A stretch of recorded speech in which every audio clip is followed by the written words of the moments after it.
Hello students, welcome to tutorial SS ma'am. Students, आज हम लोग इंटरनल रिकंस्ट्रक्शन के मॉड्यूल को लेकर 9 सम शुरू करने वाले इस लेक्चर में।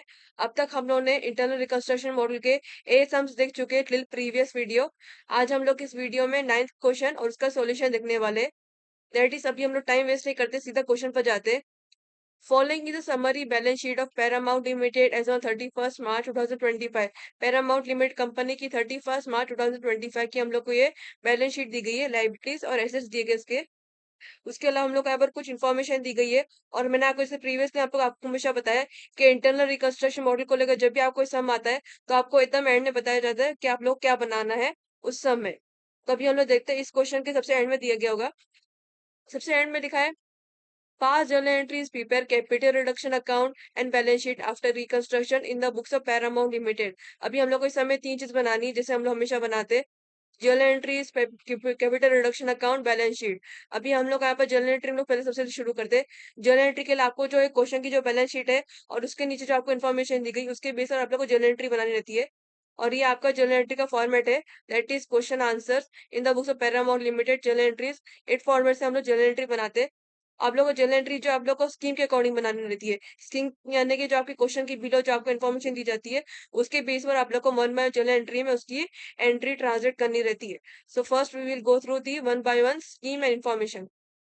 सबसे पढ़ते हैं, नोट लिखा है, ये टेप बैलेंस शीट है। इसके बाद यहाँ पर इन्फॉर्मेशन दी, तो सबसे पहले क्या लिखा है, note preference dividend is in arrears for 3 years. Preference dividend यानी कि कंपनी को प्रीफरेंस शेयरहोल्डर्स को जो प्रीफरेंस डिविडेंड का अमाउंट पे करना रहता है वो अरियर्स में, मतलब क्या, नॉट पेबल।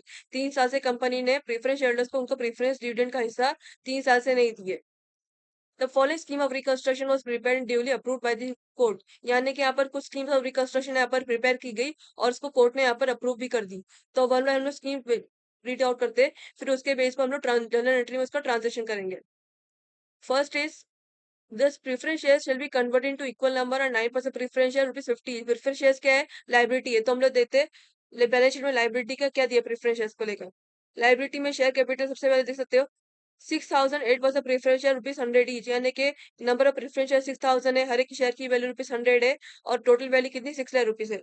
तो ये यहाँ पर पहले 8% प्रेफरेंस शेयर थे और स्कीम के मुताबिक है, the preference share shall be converted to equal number 99% of preference share ₹50 each shall be converted equal number, यानी कि क्या, यहाँ पर जो है नंबर ऑफ शेयर्स यहाँ पर वही रहेंगे, दैट इज 8000 रहेंगे। लेकिन जो है प्रेफरेंस शेयर्स का रेट बदल गया। पहले वो जो था 8% था ओल्ड प्रेफरेंस शेयर्स, अभी ये कन्वर्ट होकर कितने में हो गया, 9% प्रेफरेंस शेयर्स में हो गया। पहले वाले 8% प्रेफरेंस शेयर्स की वैल्यू ₹100 थी, अभी 9% की प्रेफरेंस शेयर्स की वैल्यू ₹50 है। यानी कि क्या है, अभी कंपनी ने प्रेफरेंस शेयर से शेयर खरीदी तो उसका पेमेंट कंपनी को करना है। तो पहले जब उसने शेयर्स खरीदी तो 8% प्रेफरेंस शेयर्स के मुताबिक था और हर एक शेयर की वैल्यू 50 थी। अभी जो नए वाले शेयर्स हो गए 9% वाले प्रेफरेंस शेयर्स, उसमें हर एक शेयर की वैल्यू 50 हो गई और वो कन्वर्ट हो गया 9% प्रेफरेंस शेयर्स की फॉर्म में। यानी कि कंपनी के एक लाइबिलिटी चली गई। अभी कंपनी को जो है हर प्रेफरेंस शेयर जो खरीदी उसने उसके मुताबिक हर शेयर्स को लेकर ₹100 पे करने की जरूरत नहीं, जो कि हम लोग को बैलेंस शीट में दिया गया है। अभी उसके नए वाले प्रेफरेंस शेयर्स बन गए हैं, दैट इज 9% वाले प्रेफरेंस शेयर्स बन गए, इसमें हर एक की शेयर की वैल्यू ₹50 है। अभी इसको 9% प्रेफरेंस शेयर्स के मुताबिक हर एक शेयर की वैल्यू ₹50 लगा के उसका पेमेंट करना है। यानी कि ये अभी जो था आपके बैलेंस शीट आपको क्वेश्चन में दिया था, ये आपके ओल्ड प्रेफरेंस शेयर्स हो गए। 8% प्रेफरेंस शेयर जो आपके ओल्ड प्रेफरेंस शेयर्स हो गए, अभी वो कन्वर्ट हो कितना, 9% प्रेफरेंस शेयर्स में आ गया। यानी कंपनी की बात थी वो लाइबिलिटी चली गई। लाइबिलिटी का रूल क्या, लाइबिलिटी को नॉर्मली क्रेडिट बैलेंस होते हैं, लेकिन जब उसकी वैल्यू घटती है या फिर जाती है, यानी कि लाइबिलिटी पूरी तरह से जाती है तो क्या थी, डेबिट होती है। और जब लाइबिलिटी आती है या फिर बढ़ती है तो वो क्रेडिट होती है। तो ये वाली लाइबिलिटी देख सकते हैं आप चली गई। अभी कंपनी को 8% प्रेफरेंस शेयर्स के मुताबिक पेमेंट नहीं करना है। अभी कंपनी को प्रेफरेंस शेयरहोल्डर्स को 9% प्रेफरेंस शेयर्स के मुताबिक हर एक शेयर की वैल्यू ₹50 लगा के उसका पेमेंट करना है। यानी कि 8% प्रेफरेंस शेयर्स वाली लाइबिलिटी चलेगी कंपनी के पास है। अभी कंपनी 9% प्रेफरेंस शेयर्स वाली लाइबिलिटी आ गई। तो ये जो था आपका 8% प्रेफरेंस शेयर्स, ये आपका जर्नल एंट्री में आप एंटर करेंगे ना व्हेन, तो क्या आएगा, ये आपका डेबिट साइड में, जर्नल एंट्री में डेबिट साइड में आपका 8% प्रेफरेंस शेयर्स की एंट्री आएगी और क्रेडिट साइड में कौन सी, 9% प्रेफरेंस शेयर्स वाली आएगी। और नंबर ऑफ शेयर्स कितने, 6000। So first we will translate this entry journal entry, that is journal entry number 1 आएगा। Number 1, 8% preference share capital account debit side. Old preference shares कितने थे, balance sheet value 6 lakh थी, number of share 6000 थे और हर एक share की ₹100 थी, सो 6 लाख इन 6, sorry 6000 shares into rupees 100 कितना होता है 6 लाख। तो डेबिट रुपीज कॉलम में आएगा 6 लाख रुपीज। फिर अब इस स्कीम के मुताबिक क्या कन्वर्जन हुआ प्रेफरेंस शेयर्स को लेकर 9% प्रेफरेंस शेयर्स में हो गया। तो यहाँ पर क्रेडिट साइड में आएगा to 9% preference share capital account because अभी कंपनी को इसका लाइबिलिटी पे करना है from company to preference shares. 9% preference shares के मुताबिक पेमेंट जाएगी from company to preference shares. और कितनी वैल्यू थी 50 रुपीज थी। तो क्या होगा 6000 preference shares into rupees 50 that is to 9% preference share capital account 6000 shares into rupees 50 कितना होता है 3 लाख रुपीज। अभी कंपनी को 3 लाख रुपीज पे करना है from company to preference shareholders. तो ये क्रेडिट रुपीज कॉलम में आएगा 3 लाख रुपीज बिकॉज कंपनी के पास से 3 लाख रुपए की लाइबिलिटी चली गई from company to preference shareholders as a liability payment. तो ये क्रेडिट रुपीज कॉलम में 3 लाख रुपीज यहाँ पर आएगा। अभी पहले जो था लाइबिलिटी कंपनी एट, अभी यहाँ पर जो था कुछ डिफरेंस बचा। पहले अगर उसको पे करना पड़ता ओल्ड प्रेफरेंस शेयर्स को लेकर 8% को लेकर तो उसको 6 लाख रुपए पे करना पड़ता। अभी उसको 9% प्रेफरेंस शेयर्स के मुताबिक कितना 3 लाख रुपए पे करना पड़ा। एक लाइबिलिटी से चली गई 6 लाख रुपए को पे करने के नहीं करने पड़े। और यहाँ पर 9% प्रेफरेंस शेयर लाइबिलिटी आ गई जिसमें उसको 3 लाख रुपए पे करने पड़े। तो कंपनी को फायदा हुआ। लाइबिलिटी यहाँ पर कम हो गई। पहले 6 लाख रुपए पे करना पड़ता अभी इसको लाइबिलिटी के मुताबिक 3 लाख रुपए पे करना पड़ा। तो 3 लाख रुपए उसने पे की तो आपको उसको कितने का फायदा हुआ 3 लाख रुपए का फायदा हुआ। तो जब भी फायदा होता है कहाँ जाता है जनरल एंट्री में क्रेडिट से जाता है कैपिटल रिडक्शन अकाउंट करके। तो आप लिखेंगे to capital reduction account bracket में डाल लिखेंगे that is number of shares कितने 6000 है। तो 6000 इंटू कितने हुए पहले जब ओल्ड प्रेफरेंस शेयर्स की वैल्यू कितनी थी 100 रुपीज थी और नए प्रेफरेंस शेयर्स की वैल्यू 50 रुपीज। तो कितना डिफरेंस निकला 50 रुपीज। तो यहाँ पर आएगा 6000 शेयर्स इंटू रुपीज 50 कितना होता है 3 लाख रुपीज यानी कंपनी को 3 लाख रुपए का फायदा हुआ। तो क्रेडिट रुपीज कॉलम में आएगा 3 लाख रुपीज। फिर इसका नरेशन देखेंगे being conversion of 8% preference shares into 9% preference shares. इससे हम लोगों ने फर्स्ट स्कीम कंप्लीट कर दी। Second scheme is the equity share shall be reduced to rupees 3 each however the face value will remain the same। मतलब यहाँ पर आपको दो सेंटेंस देगा एक ही इक्विटी शेयर्स एक ही चीज को लेकर। The equity shares will be reduced to rupees 3 each however the face value will remain the same। ये दो सेंटेंस है। यहाँ पर आपको बोला गया however the face value will remain the same। तो मतलब ये हम लोग देखते हैं बैलेंस शीट में लाइबिलिटी को लेकर क्या है 50,000 इक्विटी शेयर रुपीज 10 ईच। ये जो आपकी 10 रुपीज दिया गया ना हर एक शेयर को लेकर ये आपकी फेस वैल्यू नहीं है बिकॉज यहाँ पे बोला गया है how the face value will remain the same. यानी कि ये आपकी फेस वैल्यू नहीं है। अगर इसमें यहाँ पर सेंटेंस नहीं दिया था स्कीम में तो ये आपकी फेस वैल्यू होती रुपीज 10 आपकी फेस वैल्यू होती। लेकिन ये आपकी फेस वैल्यू नहीं है बिकॉज यहाँ पर how the face value will remain the same बोला गया है। और उसके पहले यहाँ पर बोला गया है इक्विटी शेयर की वैल्यू रिड्यूस होगी कितना उसकी रुपीज वैल्यू 3 रुपीज हो गई रिड्यूस होकर कितना 3 रुपीज हो गई यहाँ पर उसकी वैल्यू। लेकिन उसके फौरन बाद बोला गया है the face value will remain the same. यानी कि यहाँ पर उसकी पहले तो उसने बोला कि इसकी वैल्यू रिड्यूस हो गई और यहाँ पर उसने बोला कि फेस वैल्यू सेम सेम रहेगी। तो कैसे होगा फेस वैल्यू सेम रहेगी जबकि उसकी वैल्यू रिड्यूस हो गई है। तो मतलब ये जो क्वेश्चन में आपको दी गई बैलेंस शीट में ये आपकी फेस वैल्यू नहीं है। रुपीज 10 आपकी इक्विटी शेयर्स को लेकर फेस वैल्यू नहीं है आपकी पेड अप वैल्यू बोलते हैं। अगर आपको ऐसा क्वेश्चन में दिया जाए कि how are the face value will remain unchange remain same ये मतलब ये आपकी जो क्वेश्चन में बैलेंस शीट में दी गई जाएगी वो आपकी पेड अप वैल्यू रहेगी फेस वैल्यू आपकी नहीं रहेगी। ये आपकी पेड अप वैल्यू दी गई यानी कि 10 रुपीज आपकी paid up value. Number of shares कितने 50,000 equity share rupees 10 number of shares 50,000 है। और ये जो आपको दिया गया how the equity shall be reduce to rupees 3 each. यानी कि पेड अप वैल्यू अभी 3 रुपीज में हो गई। यानी कि यहाँ पर रेड्यूस होगी कितना 3 रुपीज में हो गई। पहले की पेड अप वैल्यू कितनी दी गई है 10 रुपीज। अभी मैंने आपको बताया था 10 रुपीज इसकी पेड अप वैल्यू है एक्चुअली।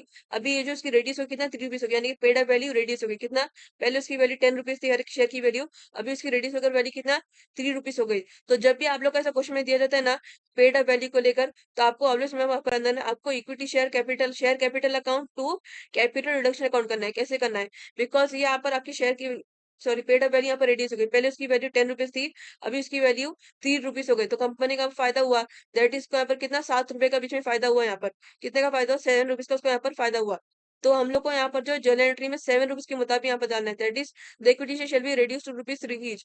आपको जो जर्नल एंट्री में जैसे हम लोग नॉर्मली करते हैं share capital account share capital account to capital reduction account वो सब जर्नल एंट्री आपको नहीं पास करना है। आपको यहाँ पर directly share capital account to capital reduction कर और ये जनरल एंट्री पास करना है। बिकॉज क्यों बिकॉज कंपनी के पास होती है कौन सी पहली वाली इक्विटी शेयर यहाँ पर किसकी कितनी वैल्यू थी 10 रुपीज इसकी रेड्यूस हो गई कितना 3 रुपीज हो गई। यानी कि पेड वैल्यू की वैल्यू रेड्यूस हो गई 3 रुपीज हो गई। तो कंपनी को क्या हुआ यहाँ पर फायदा हुआ कितना 7 रुपए का फायदा। तो फायदा कहाँ जाता है जनरल एंट्री में क्रेडिट से जाता है टू कैपिटल रिडक्शन होकर डेबिट से किसकी जाएगा किसकी बात हो रही है इक्विटी शेयर की बात हो रही है। और कितने रुपीज के मुताबिक बात हो रही है 7 रुपीज के मुताबिक उसकी बात हो रही है। तो हम लोग जनरल एंट्री में कहते हैं डेबिट साइड में डालेंगे equity share capital account rupees 3 के मुताबिक डालेंगे और नंबर ऑफ शेयर कितने 50,000 है। और capital reduction account credit side में डालेंगे to capital reduction account, because यहाँ पर कंपनी को फायदा हो रहा है। उसको 10 रुपए के बदले यहाँ पर उसको 7 रुपए के मुताबिक पेमेंट करना है, हर एक शेयर्स को लेकर, 50,000 शेयर्स को लेकर। तो ये जर्नल एंट्री में क्रेडिट चलाकर टू कैपिटल रिडक्शन करके आएगा। So first will pass out journal entry. Journal entry number 2 आएगी, equity share capital account debit side आएगा। कितने नंबर ऑफ शेयर्स थे? 50,000 शेयर्स थे, और रेडियस होगा कितनी रुपीज? 3 रुपीज बोला गया, रेडियस 2 रुपीज 3 बोला गया है। जब भी आप लोग को रेडियस 2 बोला जाता है, जहाँ का पेड अप वैल्यू का मेमोना रहता है, तो आपको रेडियस 2 हो या फिर रेडियस बाय हो, तो भी आपको उसमें माइनस करना रहता है। जब आपको पेड अप वैल्यू को लेकर बोला जाता है, तो आपने रेडियस 2 3 बोला गया ना, तो भी आपको 10 माइनस 3 करना है, बिकॉज वो पेड अप वैल्यू को लेकर मामला है, इसलिए। तो 10 माइनस 3 कितना होता है? 7। तो यहाँ पर नंबर ऑफ शेयर्स कितने? 50,000। So 50,000 into shares, sorry 50,000 shares into rupees 7 कितना होगा? 3,50,000 rupees. So equity debit side में आएगा इक्विटी शेयर कैपिटल अकाउंट, और डेबिट रुपीज कॉलम में आएगा 3,50,000 रुपीज। फिर क्रेडिट साइड आएगा to capital reduction account, because जब कंपनी को फायदा हुआ, कंपनी 10 रुपए के मुताबिक पेड अप वैल्यू को लेकर पे नहीं करना पड़ा, इक्विटी शेयर्स को शेयर्स को लेकर उसको यहाँ पर 7 रुपए के मुताबिक पेमेंट करना पड़ा, तो फायदा हुआ। तो फायदा कहाँ जाता है? लाइबिलिटी को लेकर। टू कैपिटल रिडक्शन करके आता है जनरेटरी, तो यहाँ पर लिखेंगे to capital reduction account, credit rupees column में लिखेंगे 3,50,000 रुपीज, बिकॉज उसको यहाँ पर इतने का फायदा हुआ यहाँ पर इस चीज को लेकर, ये लाइबिलिटी को लेकर। फिर इसका नरेशन लिखेंगे being paid up value of equity shares reduce by rupees 7 each, because यहाँ बाय लिखेंगे, बिकॉज यहाँ पर जो है कितना 7 रुपए के मुताबिक उन्होंने यहाँ पर पेमेंट लगाई पेड अप वैल्यू को लेकर इक्विटी शेयर्स के। फिर आते हैं scheme number 3। 5% debenture shall be converted into equal number of 6% debenture rupees 75 each. The debenture holders also agreed to waive 50% of the accrued interest. ये दूसरा पार्ट है। First part is 5% debenture shall be converted to equal number of 6% debenture rupees 75। ये आपका first part है। So first we will take this 5% debenture shall be converted to equal number of 6% debenture rupees 75। आपको question में दिया होगा इतना 5% debenture दिया होगा। बैलेंस शीट में लाइबिलिटी में कितना दिया गया है? सिक्योर्ड लोन में दिया गया है 5% debenture rupees 100 each 3 lakh rupees. यहाँ पर 5% डिबेंचर की वैल्यू कितना? 100 रुपीज दी गई है, और वो यहाँ पर स्कीम के मुताबिक क्या हुआ? कन्वर्ट हुआ इक्वल नंबर में, कितना? 6% debenture rupees 75 each. Number of debentures कितने? सेम रहेंगे। दैट इज यहाँ पर देख सकते हो, इसकी डिबेंचर की वैल्यू कितनी है? 3 लाख उसकी वैल्यू, और हर एक डिबेंचर की वैल्यू कितना? 100 रुपीज। तो 3 लाख डिवाइड बाय 100 कितना होता है? नंबर ऑफ डिबेंचर होते हैं 3000। नंबर ऑफ डिबेंचर होते हैं 3000, और रेट ऑफ डिबेंचर कितना है? 5%। और 5% डिबेंचर की वैल्यू कितनी? 3 लाख रुपीज है। और यहाँ पर क्या बोला गया? डिबेंचर्स कन्वर्ट हो गए, 5% डिबेंचर कन्वर्ट हो गए 6% डिबेंचर में हो गए, और इसमें हर एक डिबेंचर की वैल्यू 75। तो मतलब ये भी आपकी लाइबिलिटी यहाँ पर एक हट गई। पहले उसकी वैल्यू कितनी थी? 100 रुपीज, हर एक 5% डिबेंचर के मुताबिक हर एक 5% डिबेंचर की वैल्यू, हर एक डिबेंचर की वैल्यू 100 रुपीज थी। और यहाँ पर जो है, जब वो कन्वर्जन में हुआ तो कितना हुआ? 6% डिबेंचर, इसमें हर एक डिबेंचर की वैल्यू 75 रुपीज, यहाँ पर यानी कि घट गई। और इसको यहाँ पर डिबेंचर होल्डर को पहले इसको पे करना पड़ता, तो 5% डिबेंचर के मुताबिक हर एक डिबेंचर को 100 रुपीज के मुताबिक पेमेंट करना पड़ता। लेकिन अभी उसको जब कन्वर्ट हुआ है, तो कितना मुताबिक पे करना पड़ रहा है? 6% डिबेंचर्स को लेकर हर एक डिबेंचर की 75 रुपीज के मुताबिक पेमेंट करना पड़ रहा है। तो मतलब एक लाइबिलिटी चली, कौन सी? 5% डिबेंचर लाइबिलिटी चली गई। लाइबिलिटी जब भी घटती जाती है तो कहाँ जाती है? डेबिट होती है। और जब भी बढ़ती आती है तो वो क्या होती है? क्रेडिट होती है। तो यहाँ पर जो है 5% डिबेंचर वाली लाइबिलिटी घट गई, पूरी तरह चली गई। और कौन सी लाइबिलिटी है? 6% डिबेंचर वाली लाइबिलिटी आ गई कंपनी के पास। यानी कि कंपनी को अब इसका 6% डिबेंचर के मुताबिक डिबेंचर होल्डर को पेमेंट करना है, for value of rupees 75 each. और यहाँ पर नंबर डिबेंचर कितने? 3000 नंबर ऑफ डिबेंचर है। तो यहाँ पर हम लोग इसकी जनरल एंट्री एंटर करते हैं। जनरल एंट्री नंबर 3 आएगी 5% debenture account debit side, because आपकी ओल्ड डिबेंचर कंपनी को इसके मुताबिक पेमेंट नहीं करना है, तो ना तो कंपनी को ना ही डिबेंचर होल्डर को उससे मतलब है, तो डेबिट साइड आएगा। कितना रुपीज था? 3 लाख रुपीज आएगा। नंबर ऑफ डिबेंचर 3000 थे, और हर एक शेयर डिबेंचर की वैल्यू 100 रुपीज, तो 3000 debenture into rupees 100। Rupees column में आएगा, डिबेंचर रुपीज कॉलम में, दैट इज 3 लाख रुपीज। फिर अभी कन्वर्ट होकर कितना? 6% डिबेंचर फॉर्म में आ गए, तो यहाँ पर आएगा टू 6% डिबेंचर अकाउंट, बिकॉज यहाँ पर लाइबिलिटी कंपनी बढ़ गई। पहले उसके 5% डिबेंचर की मुताबिक लाइबिलिटी थी, लेकिन वो लाइबिलिटी चली गई, तो यहाँ पर 6% डिबेंचर की लाइबिलिटी आई तो सही। तो यहाँ पर क्रेडिट साइड में आएगा to 6% debenture account, 3000 debentures into rupees 75, because इस पर डिबेंचर की वैल्यू 71 रुपीज थी। तो 3000 इंटू 75 रुपीज कितना होता है? 2,25,000 रुपीज। क्रेडिट रुपीज कॉलम में आएगा 2,25,000 रुपीज। अभी यहाँ पर जो आपको देख सकते हैं, यहाँ पर कंपनी का फायदा हुआ, जैसे हमने प्रेफरेंस शेयर्स के टाइम पर किया था, सेम आप इसका भी देख सकते हैं मैटर, सेम आपका ऐसा ही मामला। पहले उसके डिबेंचर 5% डिबेंचर अगर पे करना पड़ता तो उसको 3 लाख रुपीज पे करना पड़ता। अभी इसको 6% डिबेंचर के लिए 2,25,000 रुपीज पे करना पड़ा, यानी कि कभी उसको कम पे करना पड़ रहा है लाइबिलिटी के तौर पर। और लाइबिलिटी क्या होता है? जब भी कम होती है तो कंपनी का फायदा होता है। फायदा कहाँ जाता है? जनरल एंट्री में क्रेडिट से जाता है टू कैपिटल रिडक्शन अकाउंट करके। तो यहाँ पर लिखेंगे to capital reduction account, that is 3000 into कितने का फायदा हुआ, पहले 100 रुपए था 5% डिबेंचर को लेकर, अभी 25 अभी 75 रुपीज है, तो कितने का फायदा हुआ, 100 - 75 इक्वल टू 25 रुपीज का फायदा हो, तो यहाँ पर लिखेंगे 3000 into 75 rupees, 25 rupees, 3000 into 25 rupees कितना हुआ, 75,000 रुपीज। तो क्रेडिट रुपीज कॉलम में आएगा 75,000 रुपीज, इतना कंपनी इतना रुपए फायदा कंपनी को जब उसने 600 डिबेंचर के मुताबिक पेमेंट की टू डिबेंचर होल्डर। फिर अब इसका नरेशन लिखेंगे being conversion of 5% debentures into 6% debentures. फिर इसी की फॉर्म सेकंड पार्ट था इसका, the debenture holders also agreed to waive 50% of the accrued interest।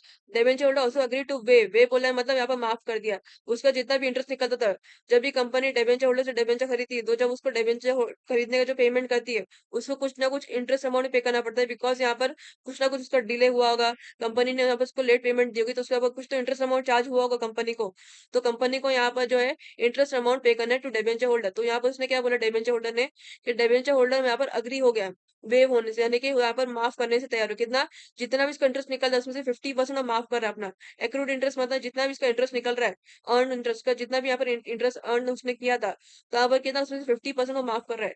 तो देखते हैं कंपनी का कितना निकलता है डिबेंचर होल्डर पर इंटरेस्ट, सॉरी डिबेंचर होल्डर पर कितना निकलता है कंपनी का interest, that is debenture interest due दिखा हुआ है आपको 50,000 रुपीज, 50,000 रुपीज निकलते हैं कंपनी को, डिबेंचर होल्डर को 50,000 रुपीज देना है, लेकिन उसने स्कीम के मुताबिक जो क्या कहा है उसने, कि वो 50% अपना माफ कर रहा है डिबेंचर इंटरेस्ट के लिए, तो ये 50% माफ कर रहा है, तो क्या कंपनी को फायदा होता है, फायदा कहाँ जाता है, जनरल एंट्री में करेक्ट जाता है कैपिटल रिडक्शन अकाउंट करके। और किसकी बात हो रही है, इंटरेस्ट की बात हो रही है, that is debenture interest due, ये वाली बात हो रही है, तो आपका जनरल एंट्री में डेबिट साइड आएगा डिबेंचर इंटरेस्ट ड्यू अकाउंट, और अमाउंट कितना है यहाँ पर 50% यहाँ पर दिया गया है, और उसका एक्चुअल अमाउंट 50,000 है, तो 50,000 50% कितना होता है 25,000 रुपीज, यानी कि डिबेंचर होल्डर ने 25,000 रुपीज का यहाँ पर वेव कर दिया, माफ कर दिया है कंपनी को, कि यहाँ पर 25,000 रुपीज मुझे मत पे करो as a interest amount of debentures. Journal entry में इसकी एंट्री मारेंगे ना, जर्नल एंट्री नंबर 4 आएगी debenture interest due account, that is 50,000 का 50% कितना होता है 25,000, सो डेबिट रुपीज कॉलम में आएगा 25,000 रुपीज। फिर आएगा टू कैपिटल रिडक्शन अकाउंट, यहाँ पर कंपनी को 50% उसको माफ कर दिया डिबेंचर होल्डर ने, तो यहाँ पर कंपनी को फायदा होता है, तो फायदा कहाँ जाता है, क्रेडिट से जाता है टू कैपिटल रिडक्शन अकाउंट, तो लिखेंगे टू कैपिटल रिडक्शन अकाउंट, और कितना सेम उसके वही amount that is credit rupees column में आएगा 25,000 रुपीज, 25,000 का कंपनी का फायदा भी हुआ। फिर इसका नरेशन है being 50% of the accrued interest paid by debenture holders. Next scheme number 4, arrears of preference dividend is to be reduced to 1 year's dividend which is paid in cash। Note में आपको लिखा था preference dividend is arrear for 3 years, 3 साल से company ने preference shareholders को उनका 3 साल का प्रीफरेंस डिविडेंड का हिस्सा अब तक पे नहीं किया है, और यहाँ पर लिखा हुआ है arrears of preference dividend is to be reduced to 1 year's dividend which is paid in cash, यानी कि 3 साल का डिविडेंड अब तक कंपनी ने इसको पे नहीं की, लेकिन जो प्रीफरेंस शेयरहोल्डर्स ने यहाँ पर क्या किया, उसको अभी 1 साल का पेमेंट चाहिए कैश के फॉर्म में, उसको यहाँ पर ओनली 1 ईयर का प्रीफरेंस डिविडेंड का पेमेंट चाहिए, प्रीफरेंस शेयरहोल्डर्स ने बोला उसको किस फॉर्म में चाहिए, कैश की फॉर्म में चाहिए। तो अभी हम लोग देखते हैं इसका वैल्यू कितनी यहाँ पर एक्चुअल में, प्रेफरेंस शेयर्स के मुताबिक इसकी प्रेफरेंस शेयर की वैल्यू निकलेगी, तो कितना दिया गया है, ये आपको ओल्ड प्रेफरेंस शेयर्स के मुताबिक निकालना है, बिकॉज 3 साल बोला गया है, क्योंकि प्रीवियस वाली बात कर रही है, पास्ट की वाली बात है, तो यहाँ पर इसलिए ओल्ड प्रेफरेंस शेयर्स के मुताबिक प्रेफरेंस डिविडेंड की वैल्यू निकालनी रहेगी। कितना है 6,000 8% प्रेफरेंस शेयर रुपीज 100 ईच, कितना 6 लाख रुपीज है, रेट ऑफ प्रेफरेंस डिविडेंड कितना है, रेट ऑफ प्रेफरेंस शेयर्स कितना 8% है, तो प्रेफरेंस डिविडेंड निकालने का मैंने आपको पहले ही बता दिया था समय, एक दो समय मैंने आपको बताया था, तो कितना था, कैसे निकालते, वैल्यू प्रेफरेंस शेयर्स यहाँ पर कितनी है, ओल्ड प्रेफरेंस शेयर्स की 6 लाख रुपीज है, और रेट ऑफ प्रेफरेंस शेयर्स कितना 8% है, और कितने साल का कंपनी को पे करना है प्रेफरेंस शेयर्स को प्रेफरेंस डिविडेंड, स्कीम के मुताबिक 1 साल का पेमेंट करना है, तो कितना आएगा 6 lakh into 8% into 1 year is equal to 48,000 rupees, ये आपको वैल्यू मिलती है, कंपनी को प्रेफरेंस शेयरहोल्डर्स को 48,000 रुपीज का प्रेफरेंस डिविडेंड वाला अमाउंट पे करना है कैश के फॉर्म में।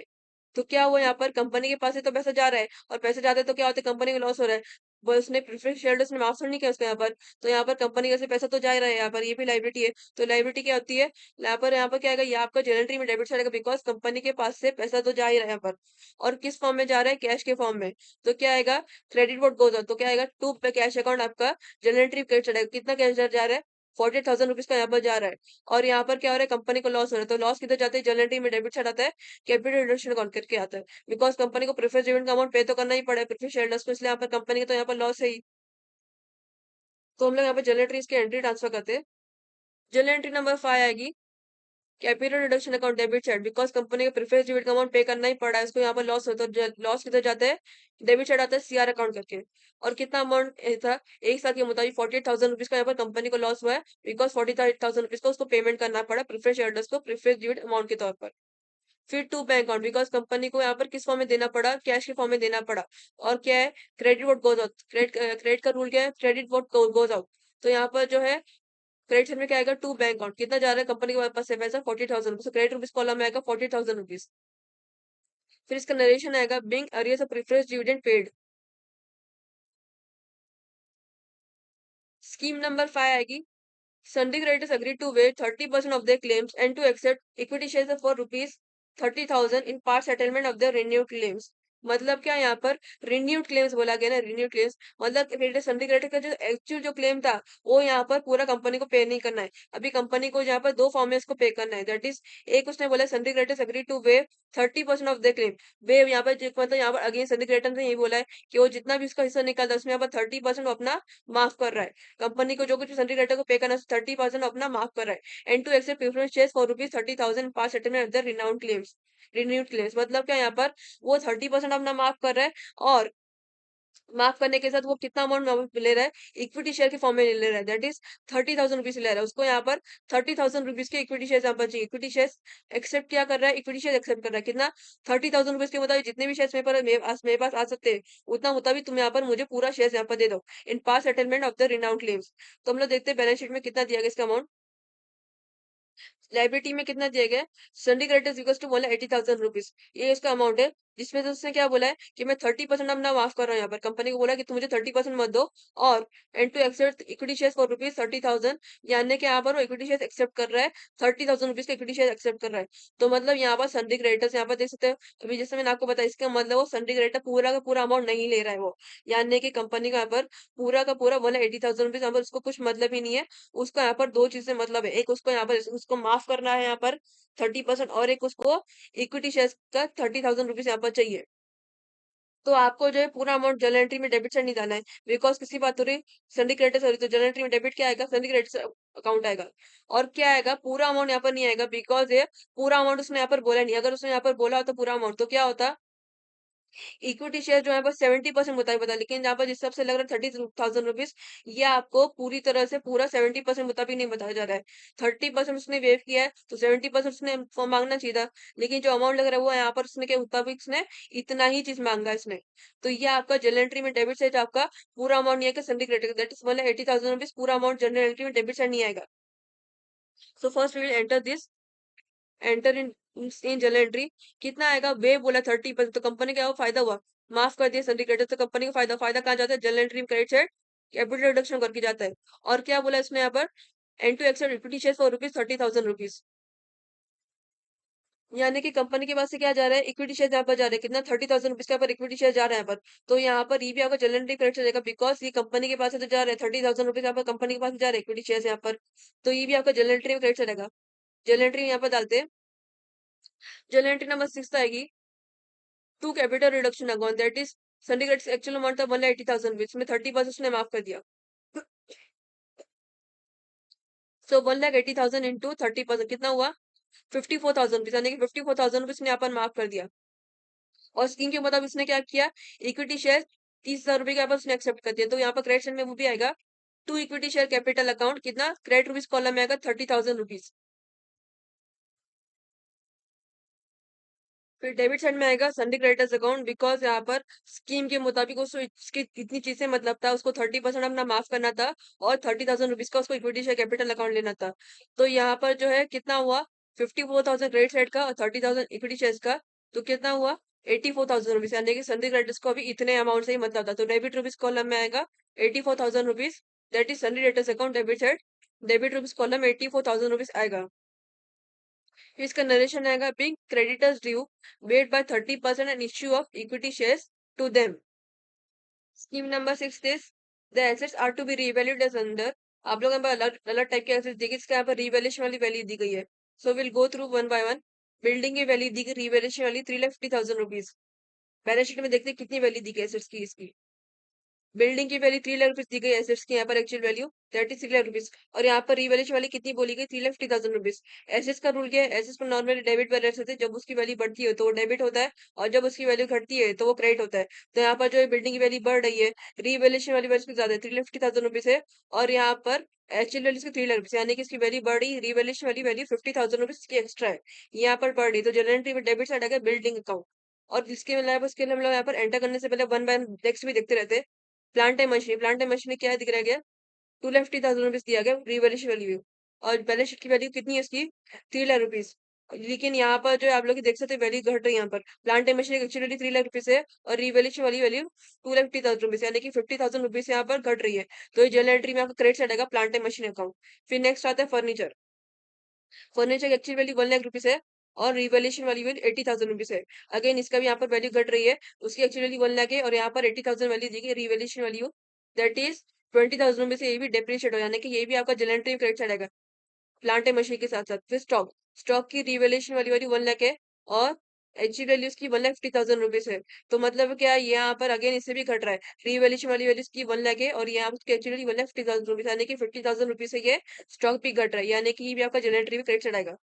फिर सन्डे डेटर्स की एक्चुअल वैल्यू है 75,000 रुपीज, और यहाँ पर रिवैल्यूएशन वैल्यू वैल्यू 70,000 रुपीज उसकी। तो मतलब अगेन ये भी आपका 5,000 रुपीज से कट रहा है, यानी कि जनरेटरी में ये भी आपका क्रेडिट साइड में आएगा, that is plant and machinery, furniture, stock और सन्डे डेटर्स, ये चारों आपके जनरेटरी क्रेडिट साइड आएंगे। आपका डेबिट साइड में कौन सा आएगा, बिल्डिंग, बिकॉज ये आपका एप्रिशिएट हो रहा है, 50,000 रुपीज एप्रिशिएट हो रहा है, तो हम लोग यहाँ पर सबसे पहले इसकी एंट्री ट्रांसफर करते हैं जनरल एंट्री में, that is general entry number 7 आएगी बिल्डिंग अकाउंट डेबिट साइड। उसकी एक्चुअली वैल्यू 3 लाख रुपीज थी, और रिवैल्यूएशन वाली वैल्यू कितनी, 50,000 रुपीज है, सॉरी 3,50,000 रुपीज थी, यानी कि उसकी रिवैल्यूएशन वाली वैल्यू ज्यादा थी। तो ये आपका अप्रिशिएट है, तो डेबिट रुपीज कॉलम में कितना आएगा, 50,000 rupees, that is 3,50,000 minus 3 lakh equals to कितना हुआ, 50,000 रुपीज। तो डेबिट रुपीज कॉलम में 50,000 रुपीज आएगा। फिर आएगा to capital reduction account, because अगर ऐसे से यहाँ पर घट रहा है तो क्या हो रहा है, कंपनी को यहाँ पर, सॉरी एस की वैल्यू अगर यहाँ पर घट रही है, यहाँ पर सॉरी बढ़ रही है, तो क्या हो रहा है, कंपनी को फायदा हो रहा है। ऐसे क्या पर वैल्यू बढ़ रही है, बिकॉज डेबिट होता है यहाँ पर उसकी वैल्यू बढ़ रही है, तो क्या होता है, कंपनी का फायदा, फायदा कहाँ जाता है, क्रेडिट साइड आता है टू कैपिटल रिडक्शन अकाउंट के। तो लिखेंगे to capital reduction account, credit rupees column में same amount, that is 50,000 rupees से कंपनी को फायदा हो रहा है एडजस्ट को लेकर। फिर इसका नरेशन आएगा being appreciation in the value of building. फिर अभी मैंने ऐसा प्लांट एंड मशीनरी का बताया था, फर्नीचर का, स्टॉक का, डेटर्स का। प्लांट एंड मशीनरी की actual value, plant and machinery actual value कितनी है, 3 लाख है, और रिवैल्यूएशन वैल्यू कितनी, 50,000 रुपीज है, सॉरी 2,50,000, यानी कि 50,000 रुपीज से ये डेप्रिशिएट हो रहा है। फर्नीचर का भी कितना, फर्नीचर की एक्चुअल वैल्यू 1 लाख रुपीज है, और यहाँ पर उसकी वैल्यू 20,000 रुपीज, यानी कि 20,000 से इसकी वैल्यू घट रही है। और स्टॉक की कितनी है, 1 लाख रुपीज रिवैल्यूएशन वाली है, और 1,50,000 रुपये, यानी कि स्टॉक भी 50,000 रुपीज से डेप्रिशिएट हो रहा है। फिर सन्नी डेटा 70,000 उसकी रिवैल्यूएशन वाली है, और एक्चुअल वैल्यू इसकी कितनी, 75,000। अगेन ये भी आपका 5,000 रुपीज से ये भी डेप्रिशिएट है। तो ये चारों के चारों ऐसे आपके जनरल में क्रेडिट साइड आएगा, और डेबिट साइड में कौन सा आएगा, capital reduction account, because company को लॉस हो रहा है, जब भी एस की वैल्यू घटती है तो जनरल क्रेडिट होता है, और जब एस की वैल्यू घटती है तो कंपनी को लॉस होता है। लॉस किधर जाता है, जनरल में डेबिट चेक करके आता है कैपिटल रिडक्शन अकाउंट। तो हम लोग यहाँ पर इसको ट्रांसफर करते हैं, that is general entry number 8 आएगी capital reduction account, debit side में लिखेंगे।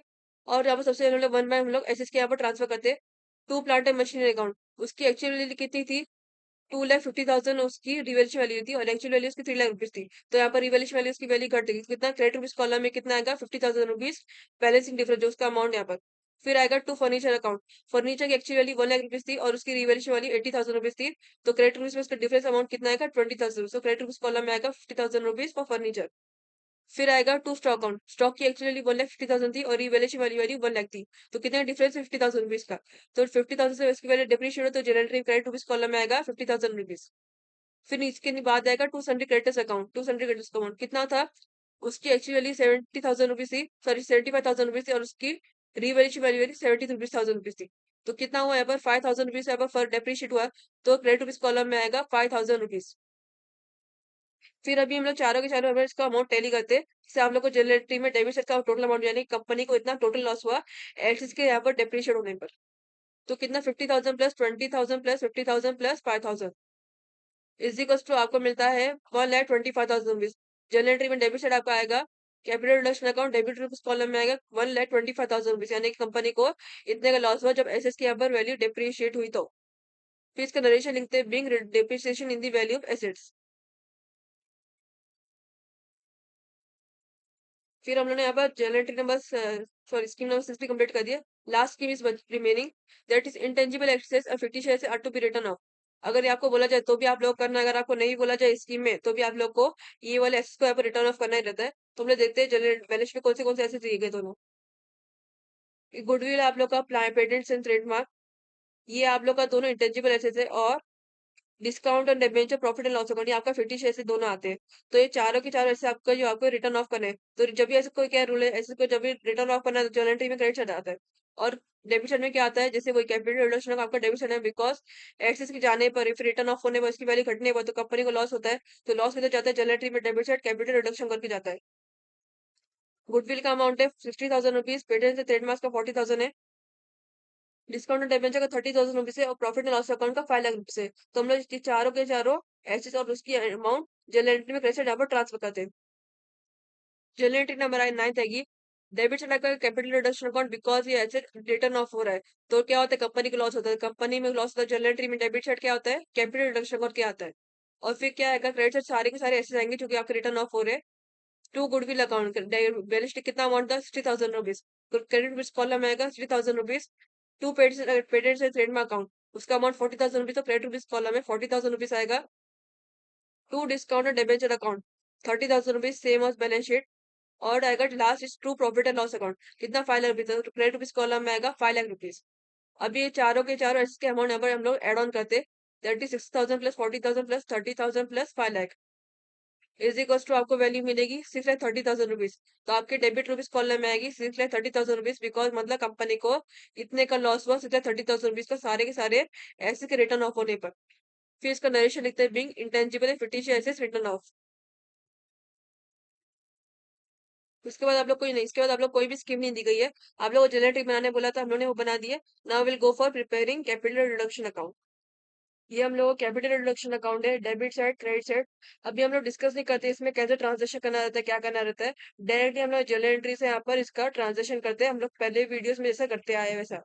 तो अभी हम लोग वन बाय वन हम लोग देखते हैं। जनरल एंट्री के थ्रू करते हैं। जनरल एंट्री नंबर 1 में आपका कैपिटल रिडक्शन कहाँ पर आया, क्रेडिट साइड में है, to capital reduction account 3 lakh rupees. और डेबिट साइड में कौन सी एंट्री आई है, 8% प्रेफरेंस है कैपिटल अकाउंट। तो हम लोग उसको कैपिटल रिडक्शन से ट्रांसफर करते हैं। कैपिटल रिडक्शन क्रेडिट साइड में आएगा, बाय 8% प्रेफरेंस है capital account 3 lakh rupees, that is उसका खुद का अमाउंट आएगा। Next is general entry number 2 में भी आपको कैपिटल रिडक्शन क्रेडिट साइड में आया, to capital reduction account 3,50,000 rupees. Debit side में आपका इक्विटी शेयर कैपिटल अकाउंट। तो आएगा आपका कैपिटल रिडक्शन क्रेडिट साइड में आएगा, by equity share capital account 3,50,000 rupees. Next general entry, again इसमें आपका जनरल एंट्री नंबर 3 में आपका कैपिटल रिडक्शन क्रेडिट साइड में आया है, दैट इज 75,000 रुपीज। और डेबिट साइड में आया है 5% डिबेंचर्स अकाउंट। तो कैपिटल रिडक्शन क्रेडिट साइड में आपका आएगा, by 5% debenture account 75,000 rupees. General entry number 4 में भी आपका capital reduction account credit side में आया है, दैट इज 25,000 रुपीज। डेबिट में आया है debentures interest due account. Capital reduction credit side में आएगा, by debentures interest due account 25,000 rupees. General entry number 5 में आपका कैपिटल रिडक्शन रखकर डेबिट साइड में है 48,000 रुपीज, और क्रेडिट साइड में का एंट्री आई है to bank account. So will enter this capital reduction account. Capital reduction के डेबिट साइड में आपका आएगा टू बैंक अकाउंट। ब्रैकेट में आप लोग चाहो तो डाल भी सकते हो प्रीफेस डिविडेंड, बिकॉज ये आपका नरेशन में प्रीफेस डिविडेंड वाली एंट्री थी। और अमाउंट कितना था उसको, 48,000 रुपीज, तो रुपीज कॉलम में आएगा 48,000 रुपीज। जनरल एंट्री नंबर 6 में आपका कैपिटल रिडक्शन क्रेडिट साइड में है, that is to capital reduction account 54,000 rupees. और डेबिट में एंट्री आई है सन्डी क्रेडिटर्स के अकाउंट की। तो कैपिटल रिडक्शन क्रेडिट साइड में आएगा, by sundry creditors account 54,000 rupees. फिर नेक्स्ट जनरल एंट्री नंबर 7 में आपका अगेन इसमें कैपिटल रिडक्शन कम क्रेडिट साइड में आया, that is to capital reduction account 50,000 rupees. Debit में आया बिल्डिंग अकाउंट। तो कैपिटल रिडक्शन क्रेडिट साइड में आएगा, by building account 50,000 rupees. Next general entry number 8 में आपका capital reduction account debit side में आया, और सारी की सारी आपकी एंट्री क्रेडिट साइड में आई, that is to plant machinery account 50,000 rupees, to furniture account 20,000 rupees, to stock account 50,000 rupees, to sundry return account 5,000 rupees. तो इस सारे के सारे आप लोग एडजस्ट जनरल एंट्री में डेबिट साइड डालेंगे अपने अपने नाम से, और उनके अपने अपने अमाउंट डालेंगे, बिकॉज अगर आप लोग जनरल एंट्री में इसका एड ऑन करे थे तो हम लोग को कोई सेम अमाउंट मिला था, दैट इज 1 लाख 25,000 रुपीज मिलेगा। तो हम लोग कैपिटल रिडक्शन आपको डेबिट साइड में ही चारों के चारों ऐसे डालेंगे और उनके अपने अपने अमाउंट नंबर मेंशन करेंगे। So will mention it. Capital reduction debit side में आएगा to plant and machinery account, उसका खुद का अमाउंट आएगा 50,000 रुपीज। फिर आएगा to furniture account 20,000 rupees. Next to stock account 50,000 rupees. Next to sundry debtors account 5,000 rupees. इनको अगर आप लोग ऐड करोगे तो आपको जनरेटरी का डेबिट वाला सीआर अकाउंट वाला अमाउंट मिलेगा। फिर नेक्स्ट आपका जनरेटरी नंबर 9 में अगेन नीचे आपका कैपिटल रिडक्शन को डेबिट साइड में आया, क्रेडिट साइड में आया to goodwill account 3,000 rupees, to patent trademark account 40,000 rupees, to discount debenture account 30,000 rupees, to profit and loss account 5 lakh rupees. So mention this in capital reduction account में enter करते हैं। Capital reduction का debit side में आएगा to goodwill account 60,000 rupees, to patent and trademark account 40,000 rupees, to discount debenture account 30,000 rupees, to profit and loss account 5 lakh rupees. इसके बाद आप लोग की कोई और कैपिटल रिडक्शन का ट्रांजेक्शन हुआ है? नो, आपको कोई भी कैपिटल रिडक्शन ट्रांजेक्शन हुआ है नहीं हुआ है। Now in the take the total for capital reduction account for both side, debit side का भी क्रेडिट साइड का भी। दैट इज सबसे डेबिट साइड टोटल लेते हैं 48,000 plus 50,000 plus 20,000 plus 50,000 plus 5,000 plus 60,000 plus 40,000 plus 30,000 plus 5 lakh.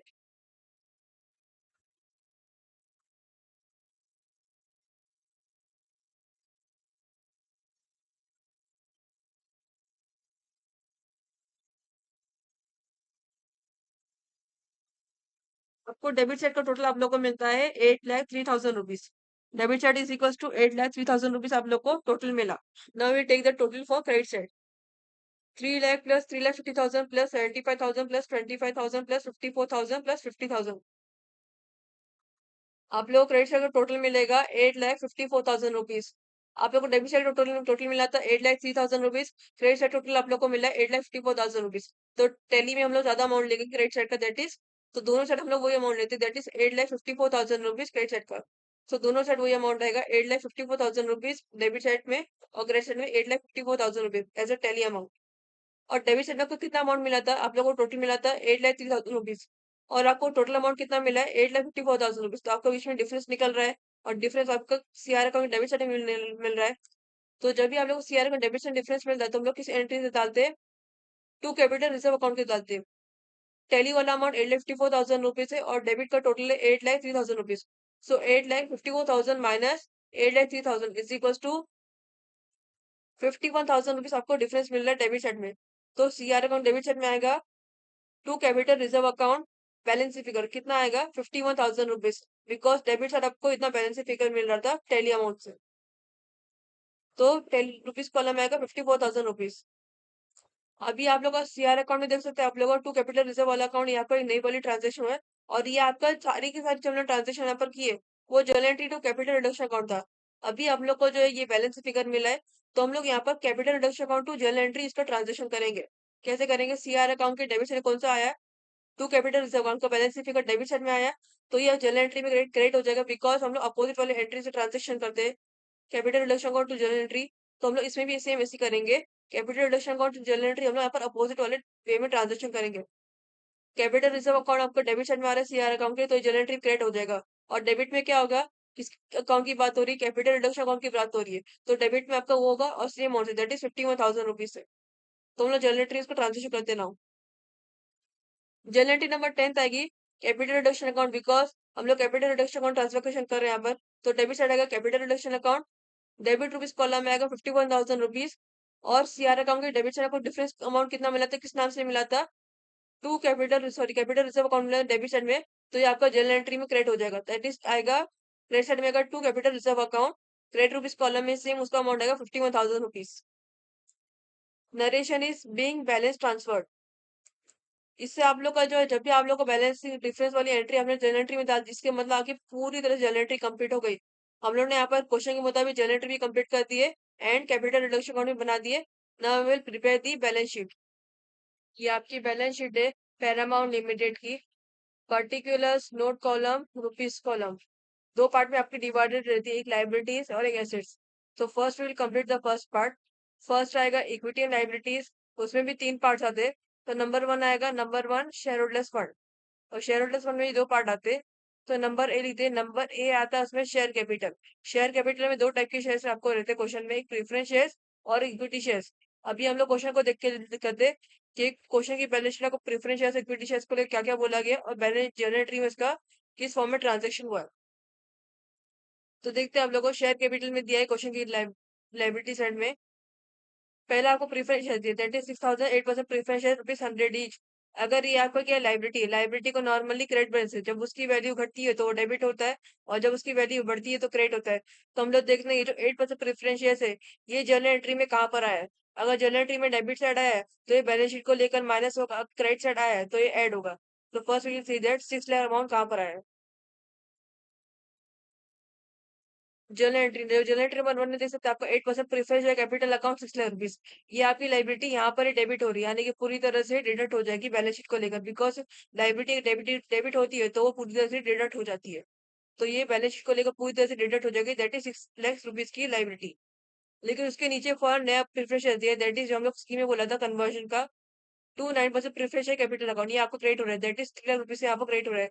तो ये बैलेंस शीट को लेकर ये वाला प्रेफरेंस और इसका अमाउंट यहाँ पर ऐड हो जाएगा in case for balance sheet.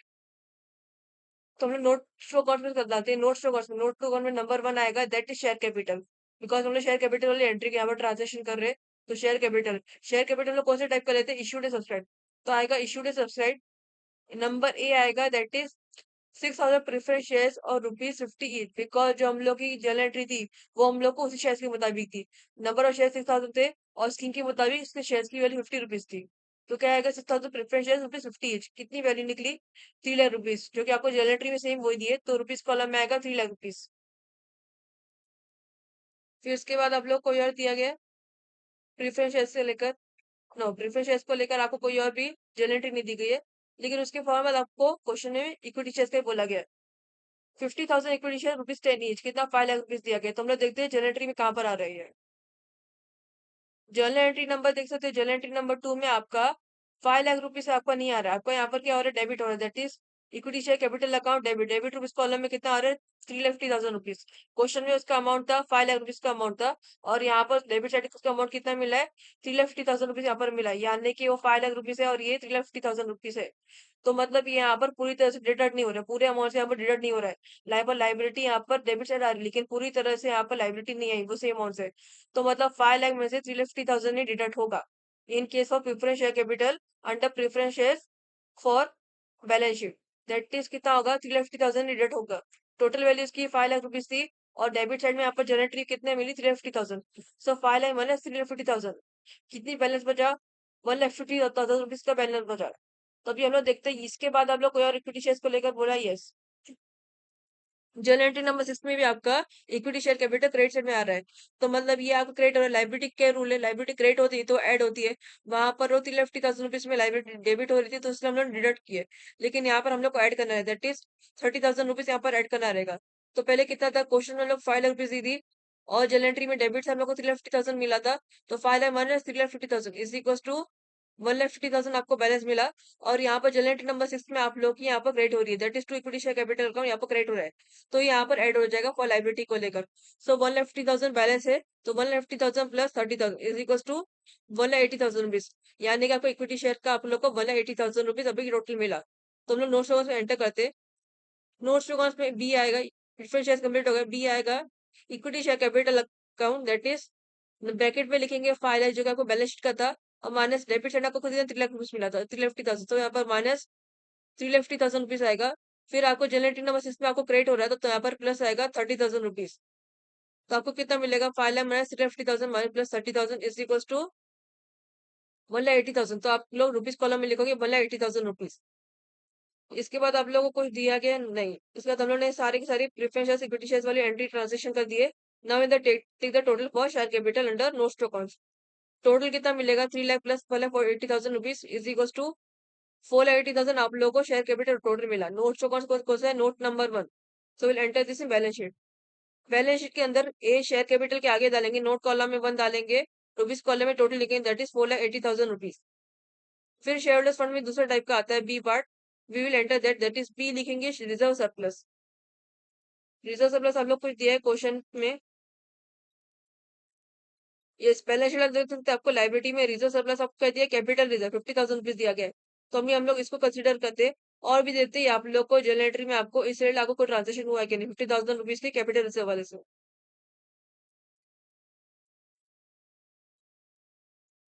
Journal entry number है, जर्नल एंट्री नंबर 10 में आप देख सकते हैं आप लोग का जो है कैपिटल रिजर्व अकाउंट आपको क्रेडिट साइड में आ रहा है। लाइबिलिटी क्या रूल है, अगर वो क्रेडिट होती है तो ऐड होता है। तो यहाँ पर क्वेश्चन वाला कितना था, 50,000 रुपीज था। और यहाँ पर 50,000 रुपीज था क्वेश्चन वाला। और जर्नल एंट्री में आपको क्रेडिट हो रहा है 51,000 रुपीज है। तो मतलब ये लाइबिलिटी क्रेडिट हो रही तो मतलब ऐड हो जाएगी, 50,000 प्लस 51,000 ऐड हो जाएगा in case for entering in balance sheet under reserve surplus. So will enter this in notes two first. Notes two में लिखेंगे note number 2 that is reserve surplus. उसमें लिखेंगे पहले आएगा कैपिटल रिजर्व जो कि आपको बैलेंस शीट में कितना अमाउंट देता है 50,000 रुपीज, और रुपीज कॉलम में आएगा 50,000 रुपीज। फिर लिखेंगे ऐड बिकॉज आपको जर्नल एंट्री में आप पर credit capital reserve account credit में है तो लिखेंगे ऐड। ऐड आएगा ट्रांसफर का from capital reduction account because हम लोग ने जब उसका नरेशन किया तो हम लोग ने क्या किए थे, वो हम लोग ने बैलेंस ट्रांसफर किए थे कैपिटल रिडक्शन अकाउंट। तो यहाँ पर लिखेंगे add transfer from capital reduction account. कितना अमाउंट था 51,000, तो रुपीज कॉलम में आएगा 51,000 rupees. Now will take the total for reserve surplus. Total आप लोग का आएगा 1,01,000 rupees. Total reserve surplus equals to 1,01,000 rupees. Note number 2 the will enter that balance sheet में यहाँ पर बी के रिजर्व सरप्लस के आके नोट में डालेंगे 2, रुपीज कॉलम में डालेंगे 1,01,000 रुपीज। इससे आप उसके बाद आप लोग कोई शेयर होल्डर्स फंड दिया है, नो।